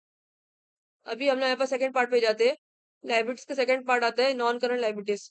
सेकंड आएगा नॉन करंट लाइबिलिटीज। उसमें भी आप लोग को अलग अलग टाइप का देख आता है, other non current liabilities, long term borrowings, ये सब आप लोग का आता है। तो हम लोग लिखते हैं फर्स्ट आएगा ए long term borrowings. Long term borrowings, तो लॉन्ग टर्म बोरोइंग्स हम लोग देखते हैं लॉन्ग टर्म बोरोइंग्स में आपको क्या क्या आता है, लोन आता है, डिबेंचर सब आता है। तो हम लोग देखते हैं बैलेंस शीट आप लोग क्या क्या दिया गया है इस सब चीज को लेकर। लॉन्ग टर्म बोरोइंग्स को लेकर आपको क्या दिया गया है, देख सकते हैं आप लोग को 5% डिबेंचर ₹100 ईच। ये आप लोग को जो है लॉन्ग टर्म बोरोइंग्स के अंदर आता है 3 लाख रुपीज। तो हम लोग देखते हैं जर्नल एंट्री में इसका ट्रांजेक्शन क्या हो रहा है, कैसे हो रहा है। जर्नल एंट्री नंबर 5 में देख सकते हैं आप लोग का जो है 5% डिबेंचर अकाउंट जो कि आपको क्वेश्चन बैलेंस शीट में था 3 लाख रुपीज था। तो वो आप लोग का यहाँ पर डेबिट हो रहा है जर्नल एंट्री में। वहां पर आप लोग को यहाँ पर क्वेश्चन में दिया था सेम अमाउंट 3 लाख रुपीज दिया था, और वो सेम अमाउंट से यहाँ पर जर्नल एंट्री में डेबिट हो रहा है। लाइबिलिटी जब भी डेबिट होती है पूरी तरह से क्रेडिट हो जाएगी। तो ये आपकी पूरी तरह से क्रेडिट हो जाएगी बैलेंस शीट को लेकर। लेकिन उसके नीचे कन्वर्जन के तौर पर सी में जो बोला था वो 6% डिबेंचर अकाउंट यहाँ पर क्रेडिट हो रहा है। तो ये हम लोग बैलेंस शीट में ऐड करेंगे under long term borrowing that is 2,25,000 rupees to 6% debenture account add होगा बैलेंस शीट को लेकर। So will enter this in case of long term borrowings under notes accounts. Notes और डायरेक्टली हम लोग नहीं लिखते, यहाँ पर डायरेक्टली हम लोग लिख सकते हैं बिकॉज आपका एक ही लॉन्ग टर्म बोनस यहाँ पर है, आपको कोई और लोन वगैरह नहीं दिया गया है, ना क्वेश्चन में दिया गया, ना ही जर्नल एंट्री मिला है। Now will take the total for long term borrowings under balance sheet directly. तो लिखेंगे A long term borrowings, bracket में लिखेंगे 6% डिबेंचर्स। कितना अमाउंट मिला जर्नल एंट्री में क्रेडिट साइड 2,25,000 रुपीज। तो रुपीज कॉलम में लिखेंगे 2,25,000 रुपीज। इससे हम लोग का नॉन करंट लाइबिलिटीज भी कंप्लीट हो गया। थर्ड पार्ट आता है करंट लाइबिलिटीज। करंट लाइबिलिटीज में क्या आते हैं, ट्रेड रिसीव, ट्रेड पेबल्स आता है, अदर करंट लाइबिलिटीज ये सब आता है। Now will take the first part. A लिखेंगे ट्रेड पेबल्स। अभी हम लोग देखते हैं बैलेंस शीट आप लोग कौन से दिए क्वेश्चन के। ट्रेड पेबल्स आप लोग को जो है सन्डी क्रेडिटर्स बिल्स पेपर हिसाब के ट्रेड पेबल्स रहते हैं। तो हम लोग क्या दिया गया, यस करंट लाइबिलिटीज के अंदर हम लोग को दिया है सन्डी क्रेडिटर्स कितना 1,80,000 rupees. So will see that इससे आपको बैंक जर्नल एंट्री में आपको कैसे ट्रांजेक्शन हुआ है क्रेडिटर्स को लेकर। जर्नल एंट्री नोट्स इसमें आप देख सकते हैं आप लोग क्या दिया गया है, सन्डी क्रेडिटर्स अकाउंट कितना 84,000, ये आपको डेबिट साइड में आ रहा है जर्नल एंट्री में। और ये लाइबिलिटी डेबिट साइड है तो मतलब क्या डेबिट हो जाएगा। उसका एक्चुअल वैल्यू कितनी 1,80,000 उसकी एक्चुअल वैल्यू है। यहाँ पर जर्नल एंट्री में डेबिट होकर 84,000 रुपीज आ रहा है। सो 1,80,000 माइनस 84,000 करेंगे, इससे आप लोग को सन्डी क्रेडिट्स की वैल्यू मिलेगी जो कि आपकी ट्रेड पेबल्स रहता है। बिकॉज इसके अलावा हम लोग कोई भी ट्रेड पेबल्स नहीं दी गई अंडर क्वेश्चन की बैलेंस शीट में। तो हम लोग इसी का ट्रेड पेबल्स के यहाँ पर एंटर करेंगे that is 1,80,000 minus 84,000 is equal to आपको ट्रेड पेबल्स का अमाउंट मिलेगा। So will enter that direct यहाँ पर एंटर करेंगे। करंट लाइबिलिटीज में ए आएगा ट्रेड पेबल्स, ब्रैकेट में लिखेंगे 1,80,000 माइनस 84,000 इज इक्वल टू कितना मिलेगा अमाउंट 96,000 रुपीज आप लोग रुपीज कॉलम में डालेंगे 96,000 रुपीज। अभी हम लोग बी पार्ट देखते हैं। बी आएगा इसका other current liabilities. Other current liabilities आपको क्वेश्चन में दी जाएगी गई होगी बिकॉज हम लोग क्वेश्चन की बैलेंस शीट हम लोग को दी गई other current liabilities. Yes, liability यहाँ देख सकते हो 5% डिबेंचर के नीचे आपको डिबेंचर इंटरेस्ट ड्यू दिया गया, आपकी अदर करंट लायबिलिटीज में आएगी। बिकॉज जब भी आप लोग को इंटरेस्ट ड्यू डिबेंचर्स आपको दिए तो आपकी अदर करंट लायबिलिटीज में आएगी। तो ये आपको कितना दिया, 50,000 rupees. So will see that general entry में इसका ट्रांजेक्शन कैसा हुआ है। जर्नल एंट्री नंबर 4 पे आप देख सकते हैं आपका डेबिट डिबेंचर इंटरेस्ट ड्यू, ये आपका डेबिट साइड में आ रहा है कितना, 25,000 रुपीज है। और इसकी एक्चुअल वैल्यू कितनी, 50,000 रुपीज है। और जर्नल एंट्री में डेबिट साइड कितना आ रहा है, 25,000 रुपीज। तो ये 25,000 डिडक्ट होगा बिकॉज जर्नल एंट्री में डेबिट साइड आ रही है आपकी लाइबिलिटी। तो हम लोग इसको यहाँ पर पहले नोट्स टू कॉस्ट में यहाँ पर एंटर करेंगे। नोट्स टू कॉस्ट में नंबर 3 आएगा other current liabilities. Other current liabilities कितना होगा, डेबेंचर्स इंटरेस्ट ड्यू अंदर आएगा, debentures interest due. Balance sheet उसकी एक्चुअली 50,000 रुपीज थी और जनरल एंट्री में 25,000 से डेबिट हुआ है। सो 50,000 माइनस 25,000 कितना हुआ, 25,000 रुपीज। सो रुपीज कॉलम में आएगा 25,000 रुपीज। और कौन सा है, note number 3। So will enter that. Balance sheet में यहाँ पर बी में आएगा other current liabilities, note column में 3 लिखेंगे, रुपीज कॉलम में आएगा 25,000 रुपीज। इसके अलावा आप लोग कोई और लाइबिलिटी दी गई है, सारी लाइबिलिटी हमने यहाँ पर एंटर कर दी है, हो गई आपकी सारी liability. Now will take the, पहले जनरल एंट्री में देखते हैं एक्स्ट्रा कोई लाइबिलिटी मिली क्या। नो, कोई भी आपको एक्स्ट्रा लाइबिलिटी नहीं मिली। Now will take the total for liquid and liabilities under balance sheet. Total आएगा 4,80,000 प्लस 1,01,000 प्लस 2,25,000 प्लस 96,000 प्लस 25,000। आप लोग को टोटल मिलता है 9,27,000 रुपीज। आप लोग को टोटल मिला, इक्विटी लाइबिलिटीज का total is equal to 9,27,000 rupees यहाँ पर आएगा। बैलेंस शीट का आपका एक पार्ट हो गया, सेकंड पार्ट लिखेंगे, सेकंड आएगा assets. Second is asset. Asset में दो टाइप के एसेट आते हैं, नॉन करेंट और एक करेंट एसेट। मतलब फर्स्ट वन देखते हैं, फर्स्ट आएगा non current asset. Non current में क्या क्या आता है, property plant and equipment, non कर इन्वेस्टमेंट सब आता है आपका। So first will go for A part, that is A आएगा property plant and equipment. Property plant and equipment nothing but आपका फिक्स ऐसा आकर रहता है जो कि आपको क्वेश्चन की बैलेंस पे आपको दिया जाएगा। तो देखते हैं हम लोग को ऐसे में आपको कौन सा फिक्स ऐसे कौन से दिए गए, गुडविल दिया गया, patent trademarks, building plant and machinery furniture. तो हम लोग देते हैं गुड, पहले गुडविल और ट्रेडमार्क देखते हैं। गुडविल और ट्रेडमार्क को लेकर यहाँ पर फर्स्ट वील कोर्स है फिक्स टेंजिबल फिक्स को देखते हैं। सबसे पहले हम टेंजिबल फिक्स को देखेंगे बिकॉज गुडविल और पेटेंट से ट्रेडमार्क से आपके इनटेंजिबल है। सबसे पहले हम लोग टेंजिबल एसेट को देखते हैं। टेंजिबल एसेट कौन से आपके, बिल्डिंग है, प्लांट है, मशीनरी, फर्नीचर, ये तीनों आपके टेंजिबल एसेट है। इन तीनों को देखते हैं जनरल एंट्री में कैसे ट्रांजेक्शन हुआ। ऐसे से ऐसे को नॉर्मली डेबिट बैलेंस है, जब उसकी वैल्यू बढ़ती हो तो वो डेबिट होता है और जब उसकी वैल्यू घटती है तो वो क्रेडिट होता है। जनरल एंट्री में अगर ये ऐसे डेबिट हुए तो उसकी वैल्यू बढ़ेगी बैलेंस शीट में, अगर एक क्रेडिट हुए जनरल एंट्री में तो उसकी वैल्यू घटेगी बैलेंस शीट को लेकर। So will see this in balance sheet. Building plant है, मशीनरी फर्नीचर है, तो यहाँ पर देखते हैं जनरेटिव और सेम देख सकते हैं आपका बिल्डिंग अकाउंट आपका डेबिट से आ रहा है कितना, 50,000 रुपीज यहाँ पर आ रहा है। तो मतलब ये यहाँ पर डेबिट हो रहा है। ऐसे जब भी डेबिट होता है उसकी वैल्यू ऐड होती है, तो ये बैलेंस शीट को लेकर ये वाली 50,000 रुपीज ऐड होगा क्वेश्चन की बैलेंस शीट का amount, that is 3 lakh rupees है उसकी amount actually value. Building is 3 lakh rupees है, तो इसमें 50,000 रुपीज ऐड करेंगे for in case of entering in balance sheet. तो हमने यहाँ पर एंटर करते पहले नोट चौकस में लिखते हैं। नोट चौकस में आएगा note number 4 property plant and equipment. A आएगा land and building, because building की बात हो, land and building. Balance sheet का अमाउंट कितना था, 3 लाख रुपीज। तो इनर कॉलम में लिखेंगे 3 लाख रुपीज। फिर जनरल एंट्री में डेबिट से कितना अमाउंट मिला था, 50,000, तो लिखेंगे एड एप्रिसिएशन, बिकॉज ये डेबिट हो रहा था तो एड एप्रिसिएशन आएगा। फिर इनर कॉलम में 50,000 रुपीज लिखेंगे। फिर अभी हम लोग टोटल इसका निकालते हैं, 3 lakh plus 50,000 is equal to 3,50,000 rupees आप लोग को टोटल मिला बिल्डिंग का। रुपीज कॉलम में आएगा 3,50,000 rupees for land and building total amount. फिर इसके बाद आप लोग कौन सा एसेट दिया गया है, plant and machinery, 3 lakh rupees उसका दिया गया। तो जनरल एंट्री में कहाँ पर आया देखते हैं। जनरल एंट्री में आपका एक नंबर देख, जनरल एंट्री नंबर 1 में आपका प्लांट एंड मशीनरी क्रेडिट हो रहा है। तो ऐसे जब भी क्रेडिट होता है तो क्या होता है, डिडक्ट होता है। तो 50,000 रुपीज यहाँ पर उसका अमाउंट है, उसकी एक्चुअली वैल्यू 3 लाख रुपीज है। तो यहाँ पर 3 लाख से 50,000 रुपीज डिडक्ट होगा जनरल एंट्री में उसकी अमाउंट आएगा, फिर सॉरी बैलेंस शीट का अमाउंट आएगा। So will enter that in first notes to accounts. Notes account से बी लिखेंगे under property plant and equipment, plant and machinery. Actually value इसकी 3 लाख रुपीज, तो रुपीज कॉलम में था, सॉरी इनर कॉलम में डालेंगे 3 लाख रुपीज। फिर उसी के नीचे लेस डेप्रिसिएशन लिखेंगे बिकॉज जनरल एंट्री में आपका ये से क्रेडिट होता है। लेस डेप्रिसिएशन कितने से क्रेडिट हो रहा है, 50,000 रुपीज है। तो ब्रैकेट रुपीज कॉलम में लिखेंगे इनर कॉलम में, दैट इज 50,000 रुपीज। अभी इसका टोटल निकालते हैं प्लांट एंड मशीनरी का। So 3 lakh minus 50,000 is equal to 2,50,000। So rupees column में डालेंगे 2,50,000 rupees for plant and machinery. फिर आपका तीसरा एसेट बचा है लास्ट, फर्नीचर, फर्नीचर कितना 1 लाख रुपीज़ है। जनरल एंट्री में कहाँ पर आया है? अगेन फर्नीचर भी आपका जनरल एंट्री क्रेडिट साइड आया है टू फर्नीचर अकाउंट 20,000 रुपीज़। तो ये भी आपका नोट्स अकाउंट में डेबिट होगा प्लांट फर्नीचर के एंड फिक्चर के टोटल अमाउंट से। तो सी लिखेंगे प्रॉपर्टी प्लांट एंड इक्विपमेंट, सी आएगा फर्नीचर फिक्चर्स कितना अमाउंट था 1 लाख। सो इनर कॉलम में आएगा 1 लाख रुपीज़। फिर उसी के नीचे ले लेस डेप्रिसिएशन लिखे बिकॉज़ जनरल एंट्री में क्रेडिट हो रहा था ये एसेट। तो लेस डेप्रिसिएशन कितने से क्रेडिट हुआ 20,000। सो ब्रैकेट कॉलम में लिखेंगे 20,000, इनर कॉलम में लिखेंगे। सो 1 लाख माइनस 20,000 कितना होता है 80,000 rupees. So outer rupees column में आएगा 80,000 रुपीज़। इससे हम लोग सारे के सारे टेंजिबल्स कंप्लीट कर दिए। Now will take the total for this.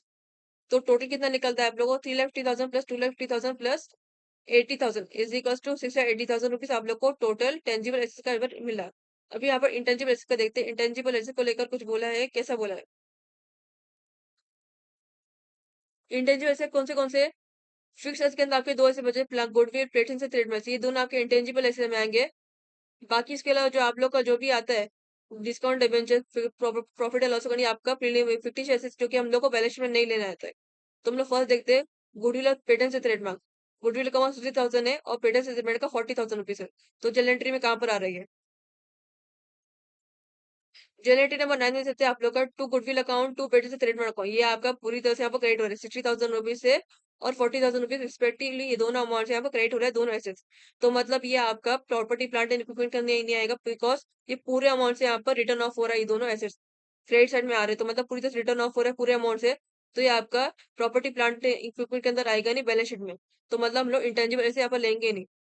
तो हम लोग यहाँ पर टेंजिबल का टोटल लाते हैं, कितना मिला था हम लोग को टोटल 680,000 रुपीज था। और नोट कौन सा था? Note number 4। So will enter this in balance sheet. Property plant and equipment के आगे आएगा नोट कॉलम में, नोट रुपए 4 रुपीज कॉलम में डालेंगे 680,000 रुपीज।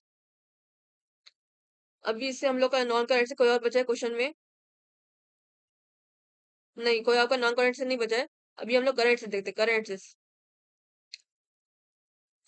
इसके अंदर सेकंड पार्ट आएगा, सेकंड पार्ट आएगा करेंट से। करेंट में कौन से तीन टाइप के आते हैं? सबसे पहले हम ए पर देखते हैं। ए आएगा इन्वेंट्रीज। इन्वेंट्रीज नथिंग बट आपका जो आपको स्टॉक दिए थे क्वेश्चन में, वो लोग देखते हैं क्वेश्चन में स्टॉक को लेकर क्या बोला गया। Stock is equal to 1,50,000 equal balance sheet में यहाँ पर। और इसका देखते हैं जनरल एंट्री में यहाँ पर इसकी कैसे ट्रांजेक्शन हुआ है।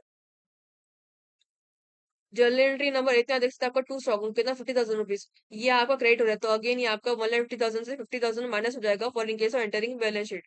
सो विल टेक दिस नोट। कौन से नोट नंबर 5 आएगा इन्वेंट्रीज कितना बैलेंस शीट में 1,50,000 रुपीज कॉलम में लिखेंगे 1,50,000 रुपीज। फिर लेस रिटर्न ऑफ लिखे बिकॉज जनरल एंट्री में आपको क्रेडिट होता है लेस रिटर्न ऑफ। अगर आप लोग को फिक्स एसेट को छोड़कर टेंजिबल और इंटेंजिबल एसेट को छोड़कर आप लोग को सारे एसेट्स को लेकर रिटर्न ऑफ यही लिखना है आपको। करेंट को लेकर आप लोग को लेस रिटर्न ऑफ डेप्रिसिएशन ये सब नहीं लिखना, आपको लेस रिटर्न ऑफ लिखना रहता है। तो क्या लिखेंगे? Less return of. कितना अमाउंट था जनरल एंट्री क्रेडिट से मिला था 50,000 रुपीज कॉलम में लिखेंगे ब्रैकेट में 50,000 रुपीज। टोटल कितना मिलेगा 1,50,000 minus 50,000 is equal to 1 lakh rupees. तो टोटल आएगा 1 lakh rupees. General note number 5 था। So will enter this in balance sheet. A के इन्वेंटर्स के आगे नोट कॉलम में आएगा 5 रुपीज कॉलम में लिखेंगे 1 लाख रुपीज। फिर करेंट्स का बी कौन सा आता है? Trade receivables. तो बी आएगा ट्रेड रिसीवेबल्स। ट्रेड रिसीवेबल्स मतलब बट आपका बिल्स रिसीवेबल डेटर से आपका ट्रेड रिसीवेबल देता है।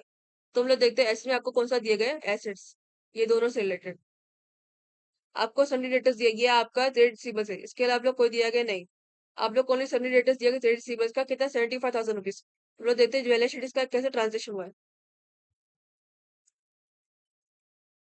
जर्नल एंट्री में कैसे ट्रांसफर? जर्नल एंट्री नंबर 8 में जैसे आपका sundry debtors account credit side में sundry debtors account credit side में that is to sundry debtors account 5,000 rupees. उसका एक्चुअल अमाउंट 75,000 है, यहाँ पर ये 5,000 रुपीज से क्रेडिट हो रहा है।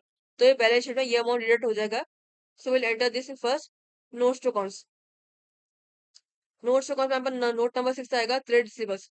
डायरेक्टली यहाँ पे मेंशन करता है अमाउंट बैलेंस शीट कितना अमाउंट देता है डेटर्स का 75,000 रुपीज कॉलम में आएगा 75,000 रुपीज।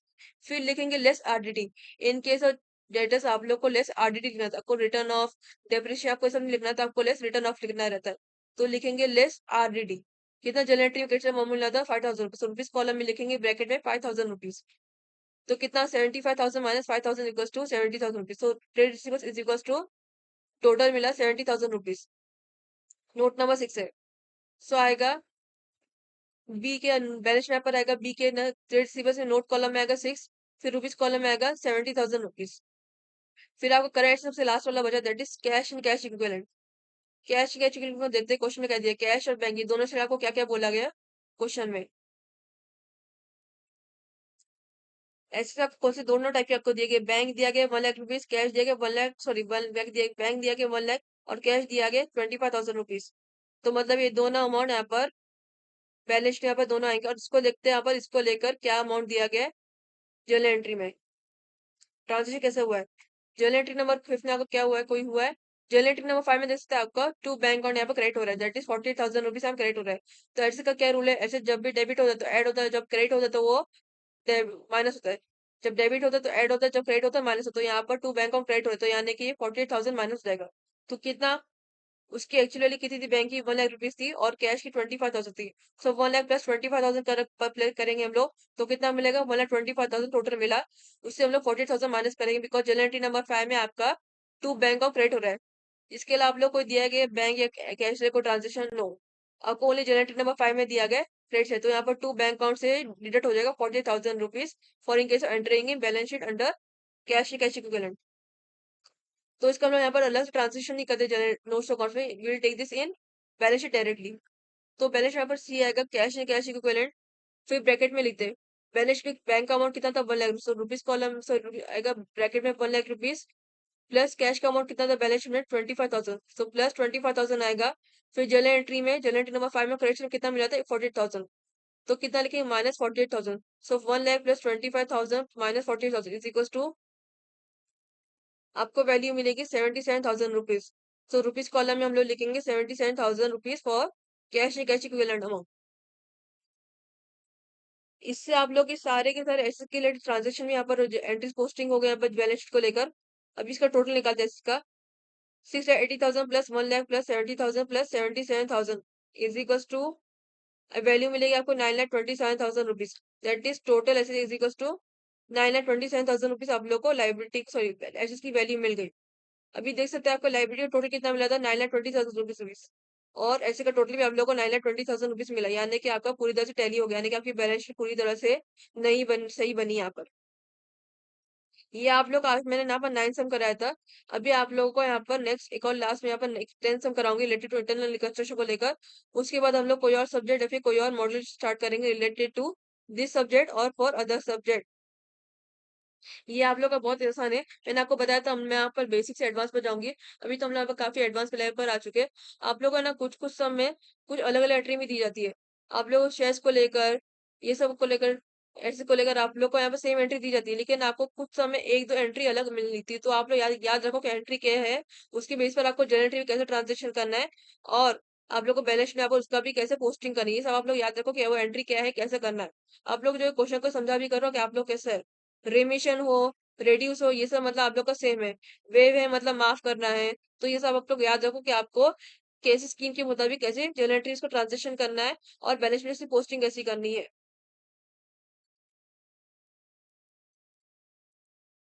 तो आज मैंने यहाँ पर टिल 9 सम करा दिया रिलेटेड टू इंटरनल रिकंस्ट्रक्शन को लेकर। मैं आप लोग को जो इंपॉर्टेंट सम से करा रही जो कि आपको इंटरनल रिकंस्ट्रक्शन को लेकर है, बिकॉज आपके ओल्ड सिलेबस के मुताबिक आपका एनएपी के सिलेबस है, आपके ओल्ड सिलेबस के मुताबिक भी ये सब आप लोग को थे और इस टाइप के सम से आप लोग को चांसेस जो कि आपको एग्जाम में आएंगे। उसके जितने भी सम से उसमें से यहाँ पर मैंने ऑलमोस्ट हम यहाँ पे कवर अप कर दिए, एक्सक्लूडिंग उसमें जिसमें आप लोग को ओनली कैपिटल रिडक्शन बनाने बोला गया है और कैपिटल रिडक्शन अकाउंट बैलेंस दोनों बनाने बोला गया है। तो मैंने आपको सारे कैसे एक ही फॉर्मेट कंप्लीट कर दी जिसमें आपको सारे के सारे पार्ट्स बनाने रहेंगे रिलेटेड टू इंटरनल रिकंस्ट्रक्शन के कैलकुलेशन को लेकर। नेक्स्ट लेक्चर में हम लोग यहाँ पर लास्ट हम कर लेंगे related to internal reconstruction model को लेकर।